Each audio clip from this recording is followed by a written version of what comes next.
Welcome to the Lifted Lifestyle Podcast. This is a call to action to live above limitations that try to disrupt your peace, steal your joy, and limit your access to your best life. I am Latasha Weatherspoon, the Chief Empowerment Officer of the Lifted Lifestyle and your favorite host. I'm joined today by my favorite host, Chaz Bailey.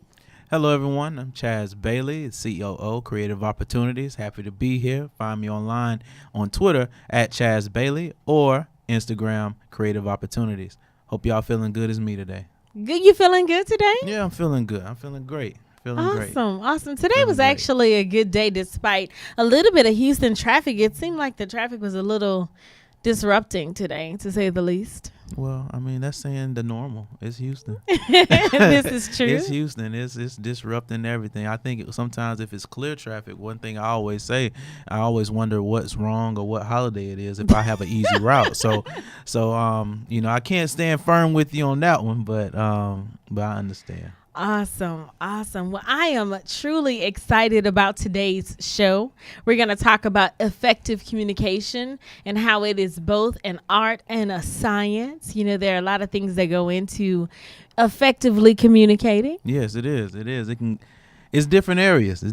But at the end of the day, it's just the foundation of it. So yes, it is. Just remembering that having that good foundation of effective communication can take you anywhere you want to go. Yes, indeed. But before we get too far into today's show, what are you grateful for today? I'm grateful for a lot of things, but I'm going to shout out. Today is a special day. I'm going to shout out to the staff. We got Mike behind the scenes there, so shout out to my boy Mike, Kenesha outside.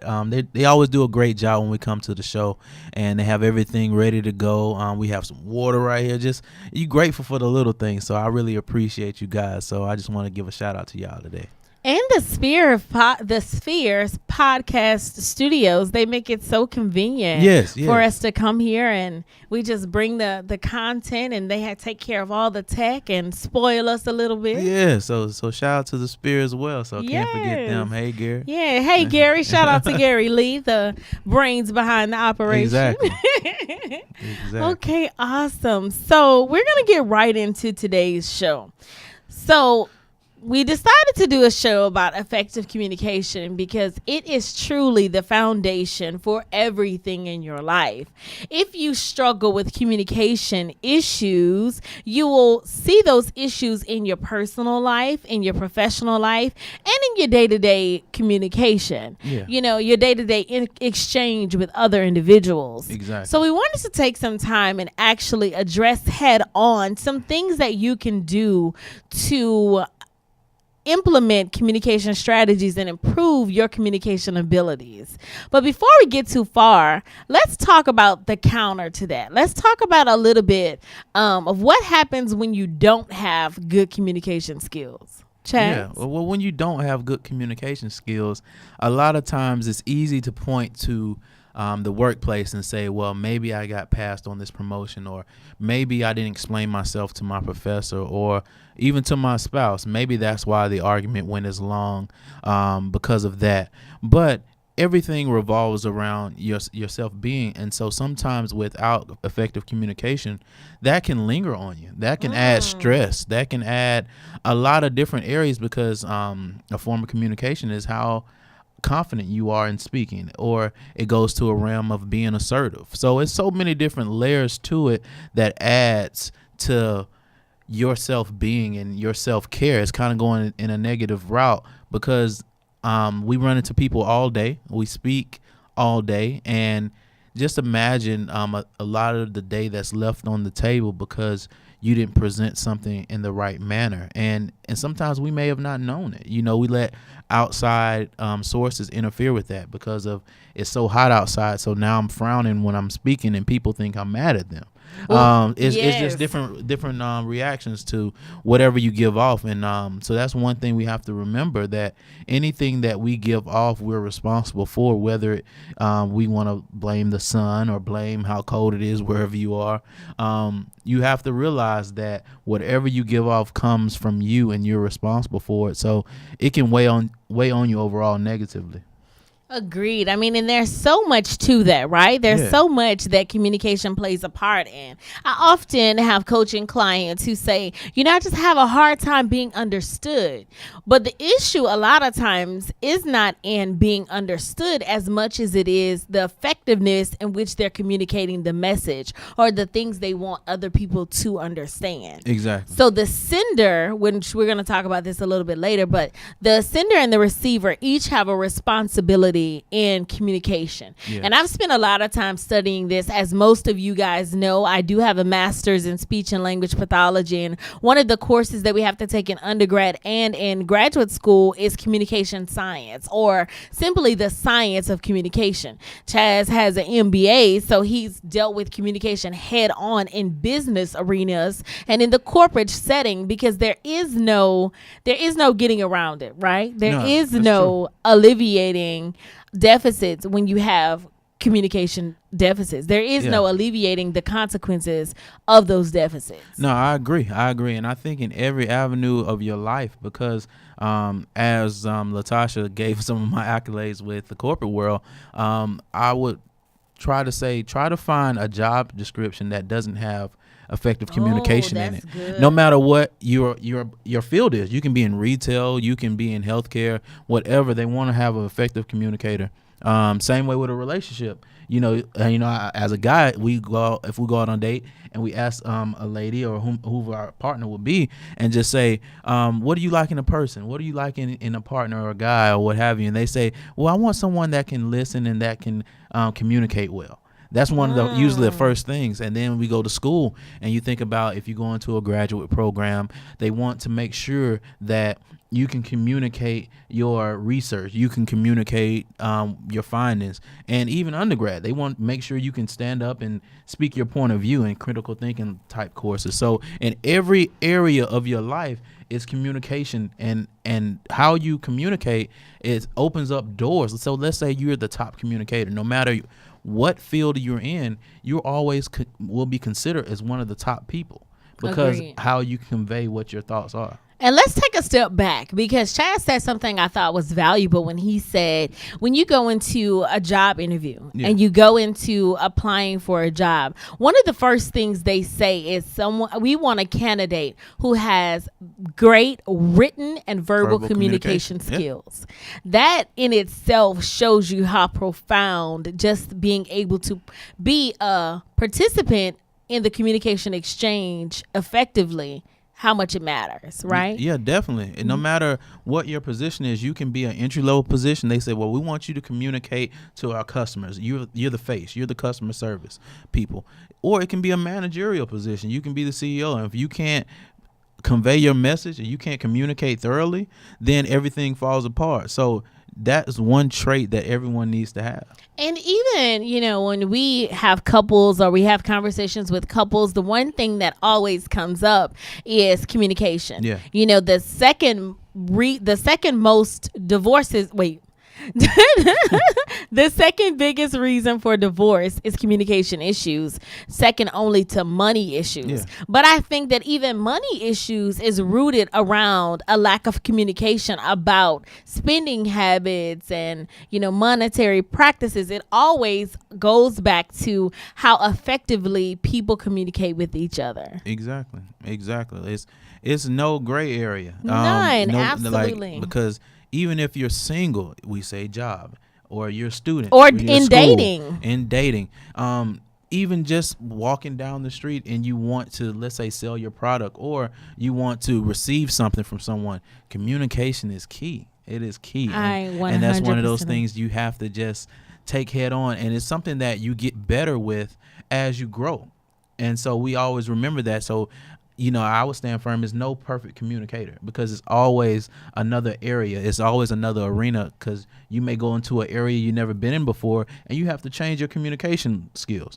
So just remember, that's one thing, that it's always room for growth. There's not one perfect communicator on this earth, in my opinion.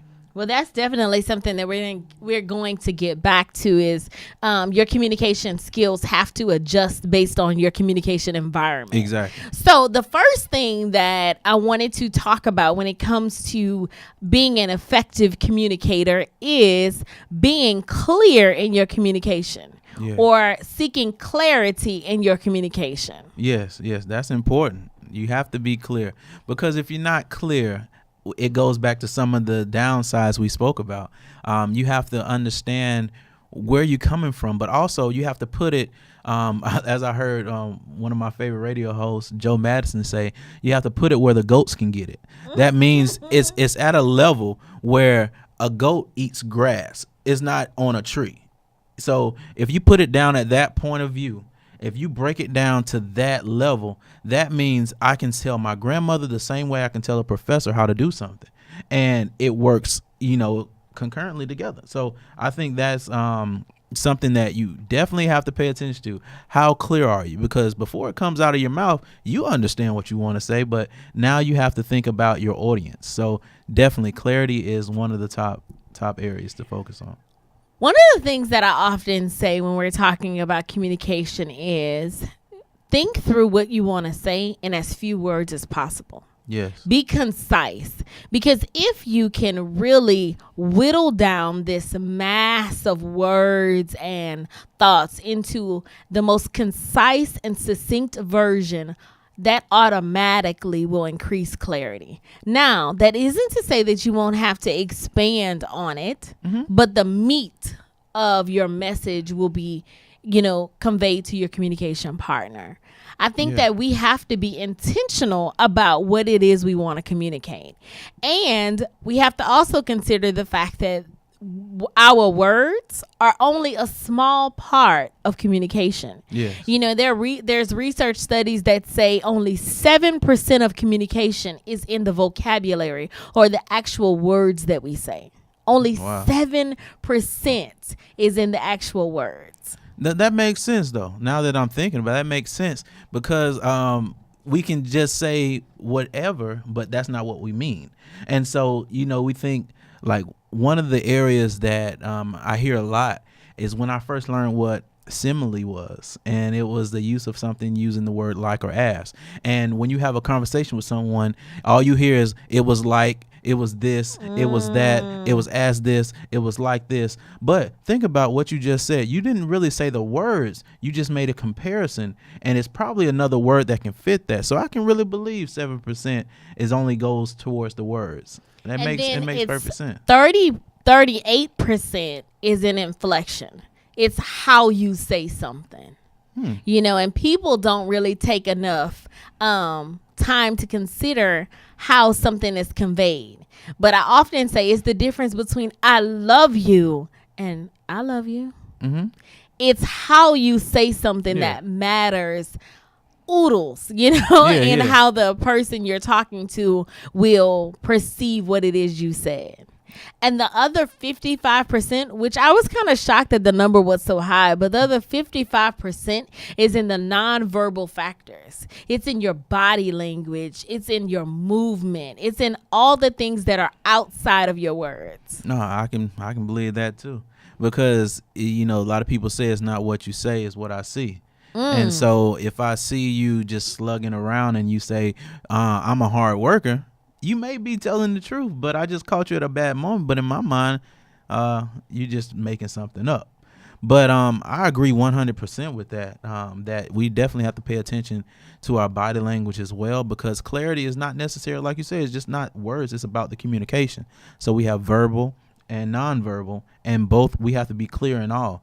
Because I feel if you have a conversation with someone, and at the end of the day, I would feel that you want a peaceful conversation, or you want the solution to be peaceful. You don't want it to go into a conflict or a war of words or anything like that. So if you approach it in a clear manner, you lower the expectations of being misunderstood, being misinterpreted.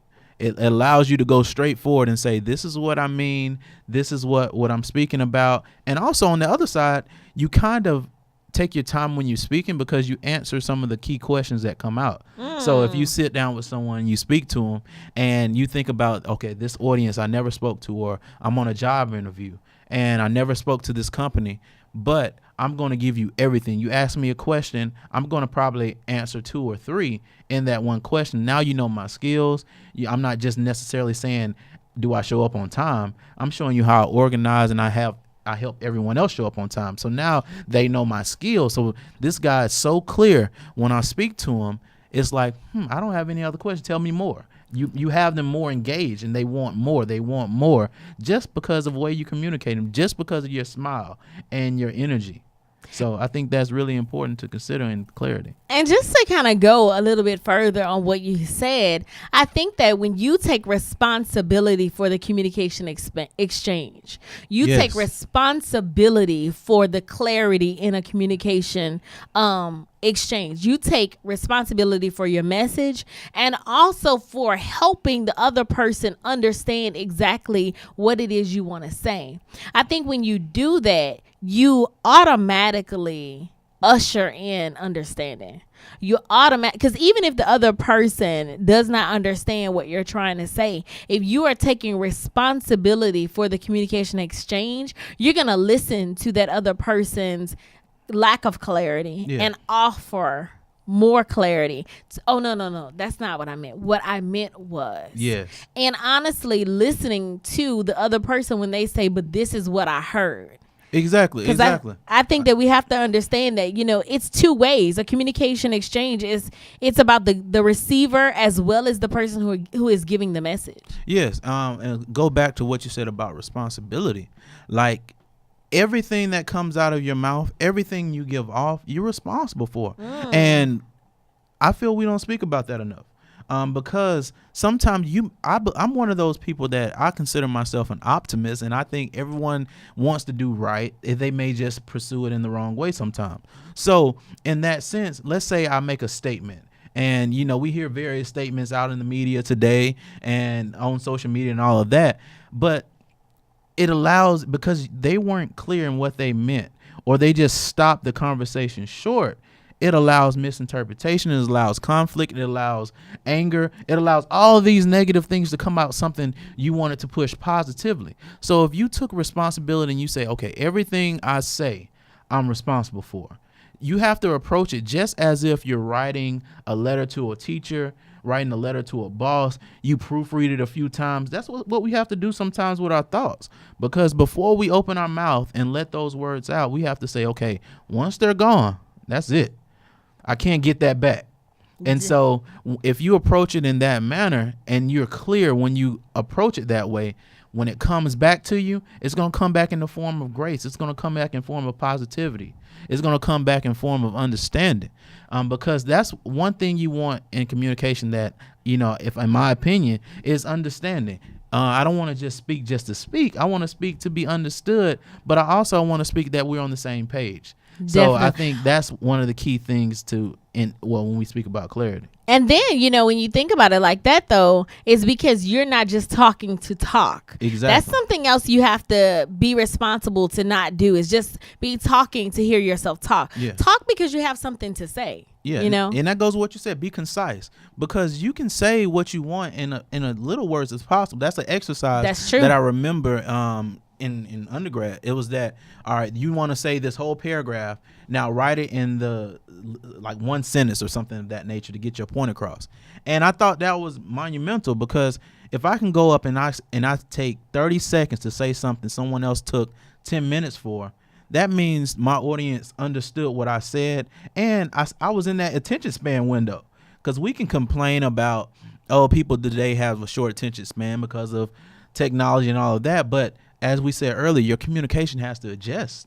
That's why when the way Twitter used to be, you only had a certain amount of characters. So you have to be exactly what you want to be, clear with exactly what you want to say. I think that's like highly important when we talk about being clear as we speak, and also if you're videotaped or if you're in front of someone as the movement we make. So and make sure. That's something that we also have to consider, is we live in a soundbite culture. Yeah. There's a camera everywhere. Someone's always recording what we're saying, and it's easy for someone to just take a bite of what we said and make it into the entire message when that's not really what we meant. Exactly. And part of that goes to our culture too. We have to make sure that in the soundbite culture, we're being responsible with what we're sharing. Yeah. But I see on Facebook we have some people watching with us, and I see Rashonda said body language is a big part too. My face can't hide a thing. Keep it precise and concise is what she always tells her students. Happy Teachers Appreciation Week. Happy Nurses Appreciation Week. And to every coach listening, happy International Coaches Week. It's a lot going on this week. It's a busy week. It's hump day, but it's a busy week. It's a busy week. Yes, it is. Week. But so happy days to everybody. That's what we're going to say. Yes, but that's a very valid point. My best friend always says, she may not say a word, but her face needs to be delivered. Because and that's true. Because a lot of times, things catch you off guard. Agreed. But that kind of gives us a segue what we're going to next. But overall, with clarity, we can't leave any gray area. Don't leave any gray area. Do the work and be responsible for the message. Exactly. Be responsible. Understand that you have a responsibility, that everyone is not on the same wavelength with you sometimes. So you have to understand that, and you're responsible for everything that falls out of your mouth or comes out of your body, your energy. That is your responsibility. Leave no gray areas. So I think that's highly important. But to that point of, you can't change your face, you have to understand where you are, is that we have to make sure that we're aware. We have to definitely make sure we are aware of the environment we're in when we're in terms of communication. So be aware of the communication exchange. That means being present of where you are. If you are in a classroom, understand that I'm speaking as if I'm in a classroom, not on the couch. So you have to make sure that you're aware of everything in every situation, because that comes back for you. You have to understand your audience. You have to understand what everything means in this particular environment. You have to understand the distractions in that environment. It's so many areas that you have to pay attention to. Definitely. But I think that goes back to being aware of the communication exchange, goes back to responsibility. Yeah. It goes back to taking responsibility for the communication exchange. I think that sometimes in communication exchanges, we are so focused on getting our point across that we're not necessarily focused on the productivity or healthy nature of the communication exchange. I think there are some times where we have to admit that, maybe I didn't say that clear enough. Yeah. Or hear a person when they say, that is not what I heard. One of the things that we've been learning to do and we've been implementing is saying, okay, I heard you say X, Y, and Z, because then it puts the responsibility back on the exchange and clearing up any discrepancies. Because if that is not what you intended to convey to your communication partner, that is the moment in which you clear it up. So no one leaves the table with any assumptions of, well, he said such and such and that hurt my feelings, when in reality, you're probably being a little bit dramatic. Yeah. And you heard one part of it as opposed to the entire communication exchange. No, that's 100% accurate. And that goes to understanding the environment. If my environment is dealing with a relationship and this is a hot topic, don't approach it just like nonchalant. Because if this is in that arena, you have to take your time and you have to speak with grace. You have to basically let everyone know that, hey, I understand, I'm happy, this is what issue I'm having, this is the communication I'm trying to give off, because you don't want to go and present something positive and then all of a sudden you turn around and it's like, okay, well, I receive it this way. So if you come to the particular arena in that mindset that I'm speaking to my boss, so since I'm speaking to my boss, it's not as if I'm speaking to my friend or I'm speaking to my grandmother. I'm not going to use jargon. I'm not going to use these big intellectual terms that I learned, at a university if she doesn't understand that. I'm going to basically, like Joe Madison say, is put it where the goats can get it, because you want to make sure it's understood what you say. One thing that I did one time, I was actually speaking in The Hague, because what happened was I was at a conference and I was with people from all over the world, and we were working on some documents, we were working on some details, and then I said the term we always say around in our area is, I want to make this happen so we both on the same page. And they just said, okay. Because if you're uncomfortable and you're not sure, you just say sometimes, okay. And I walked off, and later on that evening, the guy came back to me. He's like, oh, I get it now. On the same page, like we're reading a book and we're both in the same area. So that means I understand you, right? And I was like, yeah. But I took back and I was like, I'm glad he was in good spirit about it. But I was absolutely wrong for that, because I didn't recognize that I'm with someone that is not of the same language. This guy is German and he doesn't understand on the same page. That's just slang. So understanding where you are and how to speak depends on your audience. Understand that your audience matters. Definitely. Your audience definitely matters. But an effective communication model basically talks about, as a communicator, as the messenger, I have a responsibility for the message. So that comes first, putting the message out there. And then the second thing that happens is the receiver or the listener takes that message in. Okay? So I put the message out there, and then the receiver takes the message in. And then after they take this message in, if there is any discrepancies, that is the moment when you as the receiver should ask for clarity. Exactly. Ask for clarity. And then the message giver should clarify. What I meant was, I'm sorry that you took it that way.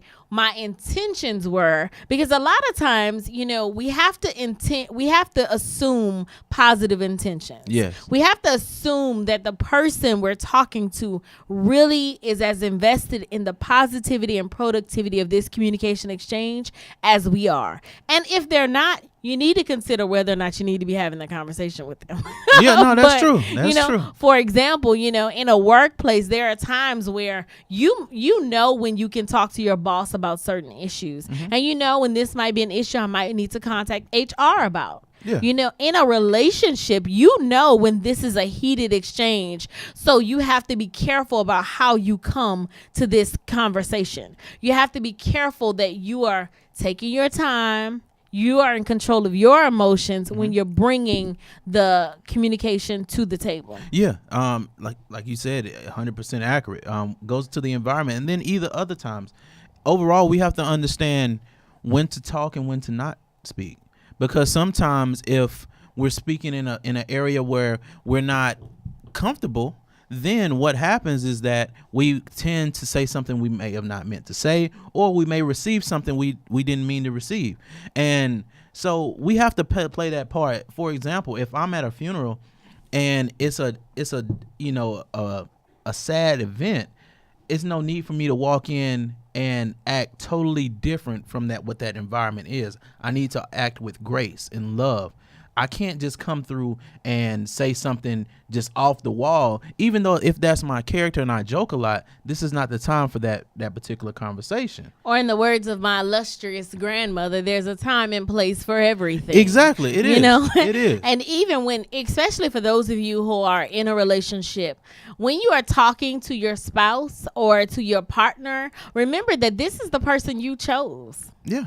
This is the person you chose to be in a relationship with. So make sure that you come to the table with that in mind in your communication. This is a person that I love. Although I'm mad right now, this is a person that I love. Be careful that your words lend themselves to the value of the relationship. When you're talking to your boss, you need to be careful if you need your job. Yeah. Make sure that your tone, make sure that your words, make sure that your body language also lends itself to the communication exchange, to the value of this communication interaction. I think that a lot of times we just enter into communication without thinking about the severity and seriousness of communication. Every single word that there's a saying that says there's two things you never get back. You never get back a minute after it's already passed and a word after it's already left your mouth. That's true.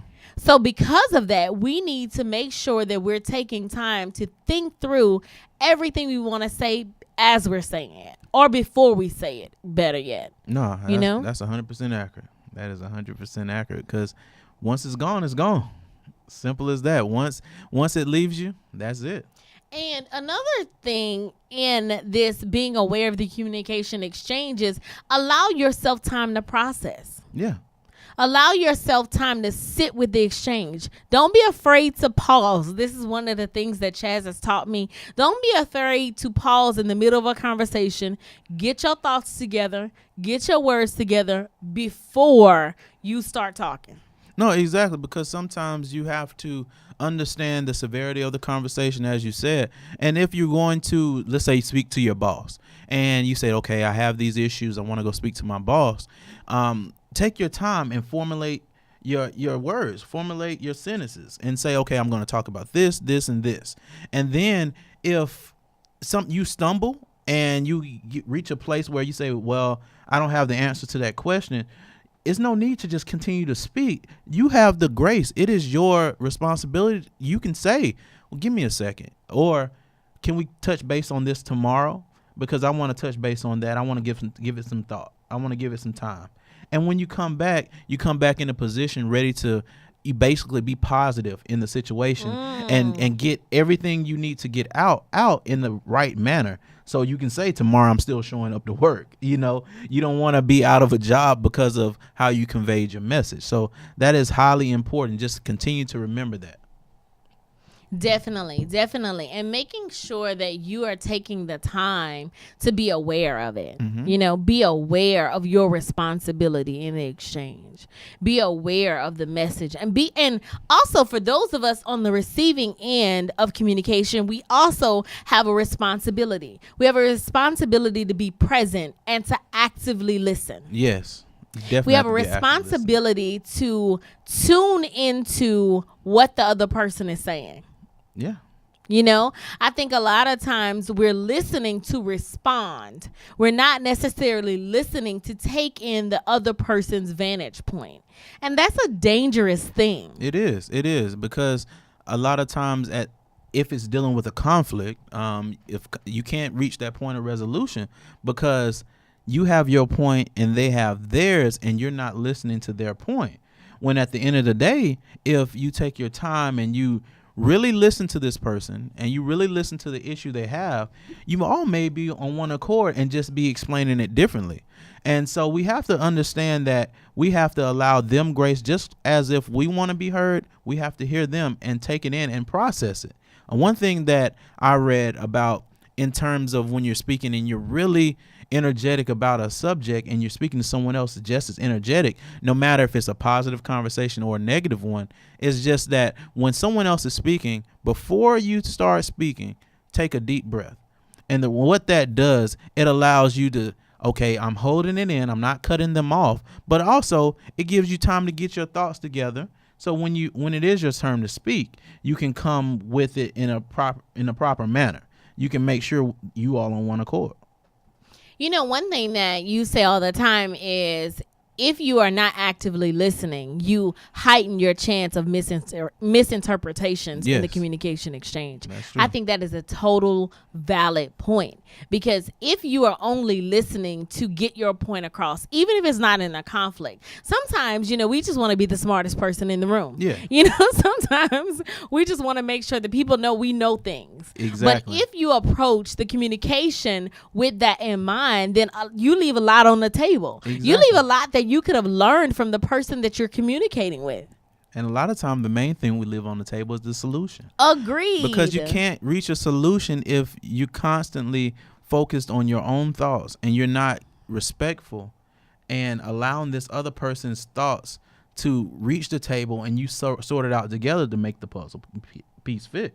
You have to do that. You really have to take your time. You have to piece it all together, because if you don't, it's just puzzle pieces just everywhere.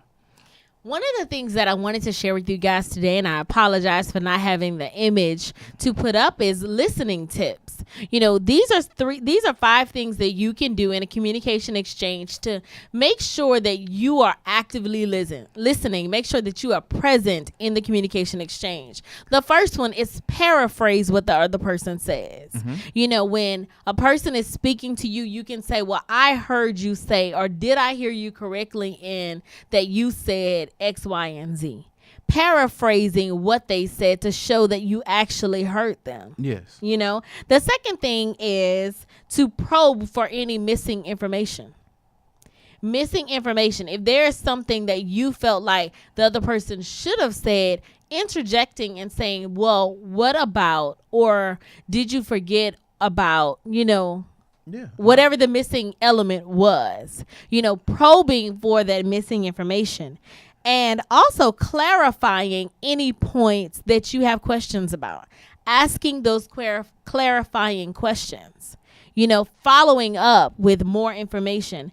And also remember that it is important to approach the communication exchange with the value of the communication partner in your forefront. No, I agree. I think those are 3 great tips because what that does, if I'm the communicator, the sender, and you're the receiver and you're actively listening, what that tells me is that you're invested in what I'm saying enough to ask a question that adds value to what I'm trying to say. And that makes me feel good. And that makes me feel respected and also heard. So what that does, it creates continuity. It puts us on the same page, if you will. It lets us know that, okay, we're in this together. So this is what you meant. This is what you said. And if it's not, it opens room that where you can be clarifying. And then so when both parties leave that conversation, you walk back and say, okay, we reached a solution or we left with an understanding. And I think that's highly important to leave with understanding.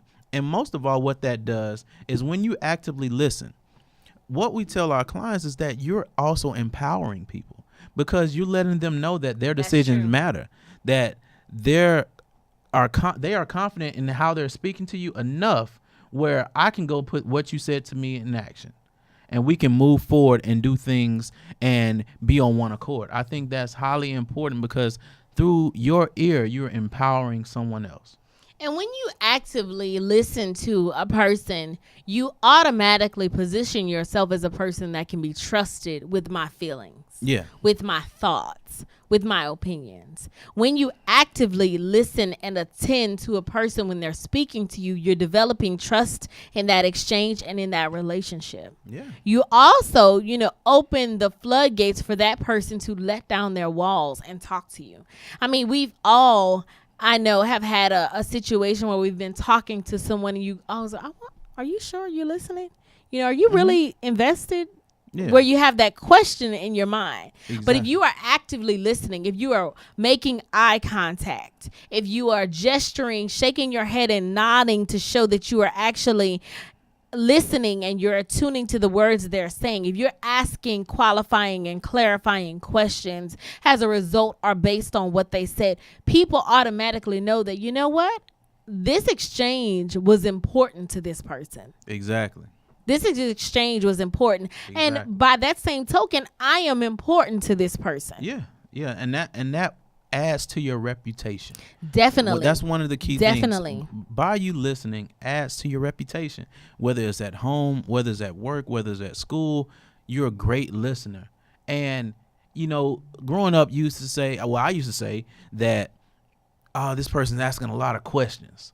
But that tend to be the person that the teacher liked the most because it shows they were engaged. And so as we move forward in life, we learn that this employee is asking the boss, how did this work? I understood you worked on this paper. I understood that you sat on this panel. Tell me more, because when I heard this, I understood it as this. Is that correct? So it shows that, well, you're engaged in this. So next time I go to this conference, I want to take you with me. I want to open these opportunities up for you just because you listen to me. So listening to someone is so empowering. Think about when you're driving and sometimes you may speak to a homeless person and just listening. You may not have $1 to give or anything, but just to listen and say, how's your day? And they say how their day is and you say, okay, and then you converse. That will make the world a difference because you just empowered them by listening. And you tuned into their humanity. Exactly. In that moment. Exactly. Guys, I hope that you've gotten some information that was good, useful, and beneficial. Of course, we always want your feedback. Email us. Please do. Latasha at theliftedlifestyle.com and he's Chaz at theliftedlifestyle.com. Yes. Tell us what you thought about this show. Give us, feedback. Go follow us on social media at Tasha Spoon on all social media channels. Chaz? And I'm at Chaz Bailey on Twitter and Creative Opportunities on Instagram. And make sure that you're sharing this information with someone else, Yes, as we're going effectively. as we go forward. And that brings us to our action item for the week. One thing that I want you to walk away from this and every episode with is something that you can actually apply to your everyday life. So what I want you to do is be intentional about applying the strategies we've talked about here today in your communication. Be aware and be intentional about creating clarity in your communication. Yeah, I Take think that's important. responsibility for the communication exchange and be an active listener. And then email us and tell us how that has reshaped or changed or lifted Yeah, there you your go. communication exchanges with the people that you've talked to in the upcoming week. I think that's awesome. I think that is awesome. So go ahead and give us our good news story for the week. I'm excited to hear this story. All right, so the good news story this week comes out of Alabama. This young child, Mr. Austin Piron, he actually he calls himself a superhero because he wears a cape, and he goes out and basically takes his allowance. He asks for an allowance to feed the homeless. Now the background to it is that's basically amazing. a part of active listening. Him and his father was watching a program, and it showed a panda bear leaving its cubs. And the father explained to the child what it was doing, and he told him that the cubs would be homeless. And so the child asked, well, Dad, are there homeless people? And he said, yes. So then he said, well, Dad, I want an allowance so I can basically help feed people and help take care of them since they don't have a mom and dad, and etc. So what he does, he takes his little allowance, goes to get sandwiches, and That runs around is and hands it out. amazing. And so they asked him, they said, what's your superhero name? He said, President Austin. And so he said he thinks that's what a president should do. And Oh, that is yeah, that was, I thought awesome. that was great. And that's what he's doing basically, from active listening to his dad and understanding what a panda bear was doing with his cubs. He stepped in and wants to make change for human beings by taking his little allowance and giving them Burger King's chicken sandwiches. That is absolutely awesome. Young Austin, we salute you. Yes. Thank you so much for what you're doing. And thank you all for tuning in and listening to the Lifted Lifestyle podcast week after week. Thank you for sharing it with your family and friends. Keep coming back. Keep holding us accountable. And Yes. always remember to live Lifted. lifted. See you.